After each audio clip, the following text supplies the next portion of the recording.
welcome back. We're still talking to Belinda Riger about 21st century dating and how the girls are just giving it away. And Emily, I just want to correct something. We just clarified in the break that she did know Tony very well. It just happened to me that by the time she eventually dated him, they had been good friends, that was how she got horizontal with him. I just knew there had to be some sort of Mummy mix-up doesn't watch there. this. So anyway, I still think she's a slut.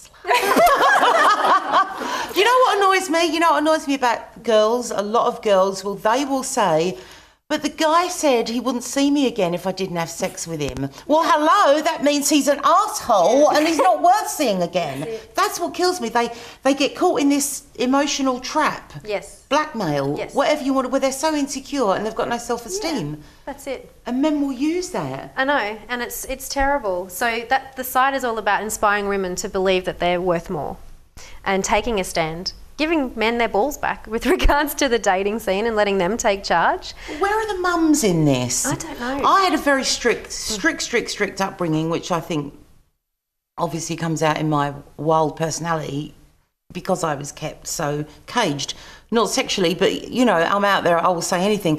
But my mum always instilled in me, as did my father, that you have to keep yourself decent and that you have to make yourself valuable to that man. So I always had that in me, and I try to instill that into my daughters and into other young girls. Why aren't their mothers doing that? I'm not sure. I think I have nothing against sex, but I just think when it comes to this, I think we've lost a lot. I don't know. We lost a lot of trust in men because men have lied to us often about, you know, calling us the next day and not hearing from them. Why do they do that? We don't know. We've never known the answer to that. I'll call you. Why do they say that? Yeah. If you don't want to call us, don't call. It's fine. We're cool with it. But don't say that. Yeah. Just go, you know, I've had a nice evening, ta-ta. Yeah, that's it. There's no need to go and get a ring you. You know, we're not that desperate, are we? But if you make the decision to sleep with him that night, don't hang around waiting for him to call you. Even if he does say, you need to just block it out of your mind and think, all right, I made the decision to have sex with that guy. So slop out and move on. That's it. And find a new one, and don't hang around waiting for the call, because it's not going to happen. And there is the exception where it does happen on the odd occasion, but it's the exception to the rule. So what are the 10 dating commandments?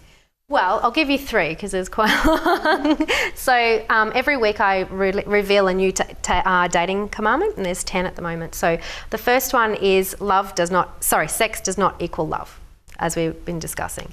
So hang out, wait a little bit. As we were saying, men are hunters. This is the number 2. Let men chase you and woo you. Feel special a little bit. You don't need to jump straight into the sack. You don't, you know, just because you're not doesn't make you bad. It just means you're respectful of yourself. You're worth waiting for. Yeah. And the third one is don't get comfy straight away. So get dressed up, go out. Don't go over for dinner at his house and cook for each other after the 3rd date, because that equals sex and that equals tracky dacks in the first month, and you don't want to do that. You want to feel special, be wooed, and enjoy the dating while you've got it, because relationships are forever. So take your time. And I find as well that couples are so quick to move in together these days. That's true. And that takes the enigma out of the relationship. It just kills the romance, doesn't it? Yeah. Yeah, I used to love being romanced and wooed. My husband done a great job, I've got to say. I married him. Well, where are those men? That's the other thing we've got to ask. It's not just women, but men these days. Why don't they make the effort as much? And it's because we do give sex so easily. Or it's how they're brought up. I mean, my daughter went out on a date the other week. He picked her up. Lovely. He opened the car door, he took her out, he paid, he'd organised it all, and he took her home. And I just think that's a nice, well brought up young man. So it is down to the mums and the dads with both kids, with both sexes, to say, look, this is how you treat a woman. Yes. Absolutely. And women's lib. They've killed it for us. All this, you can have it all. You can't have it all. No. all these women that have got their careers and they've got numerous kids, the career is going great because they've got strangers bringing up the numerous kids. Haven't they? They've got nannies doing it. Yeah. And so that's just a lie. That's they're just lying to us, saying they've got it all. You haven't got it. In the modern day and age, though, like when I was in childcare, we'd get mothers that would come in at 6 o'clock in the morning, drop the baby off, and they wouldn't turn up till 6 o'clock that night to pick them up. And you think we were seeing we were hearing their first words, we were seeing their first steps. How much did they miss out on? So sad. That is so sad. Yeah. But that means really you've got to find a man who's loaded. So that you, it's got a good, no, but I do believe that. I'm sorry, not loaded, but aside from having all the quantities that you want, the qualities that you want in a man, you've also got to look for someone who's career driven. It's again the hunter-gatherer. Who's going to bring home the bacon? Who's going to provide a shelter so that I can be cooking the meals, ironing the shirts and bringing up the children? And a lot of men these days say they want to be stay-at-home dads. They don't want to work anymore. My ex-partner was like that. He didn't want to work. He wanted to stay at home and be. And I know a lot of men, isn't it? It is. How weird. But that's okay.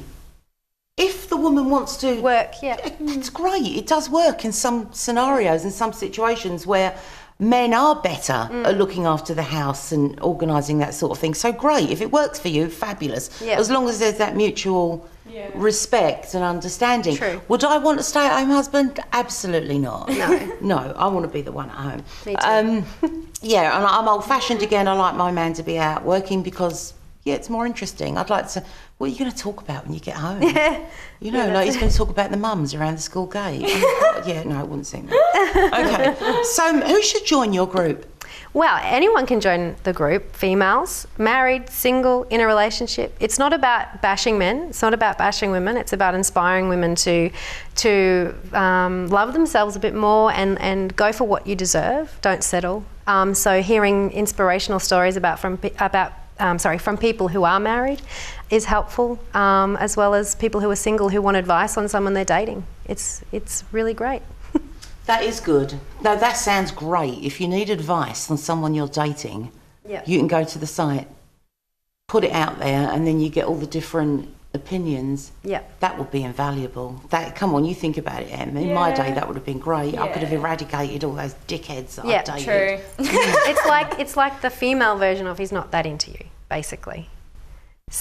Have you read that book? Yeah. He's just not that into you. So it's the female version explaining why is he doing this, and But some of us, and I was there as well, you don't want to hear it. People can tell you till they're blue in the face that this guy's not right for you, he's too controlling, he's too bossy, he's too manipulative, and you're like, no, you're in denial. So in some respects, you've got to be really open to it and willing to take on the advice and listen and think, okay.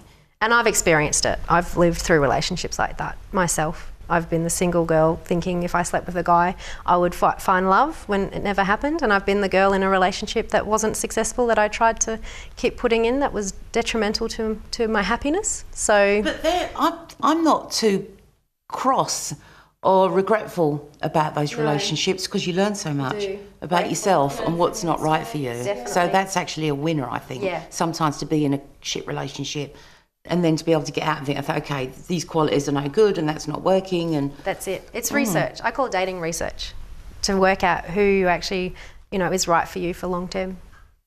But we just said in the break as well that you do occasionally find a guy, especially the younger guys, that will not judge a woman if she's been over-generous on the first date. Wasn't that nicely put? Yes. To me. Nicely put. Instead of saying sucking his cock. That's what I don't get. Girls that would do BJs. They don't even know the guy and they're sucking his knob. Well, yeah, That freaks me out, that does. I'm sorry. Oral sex when you don't even know them. Even receiving it. Yes. It's fabulous. Anyway, sorry. So we've got to actually wrap up this segment. We're going to a break and we'll be back in a minute with the handy household hints and tips.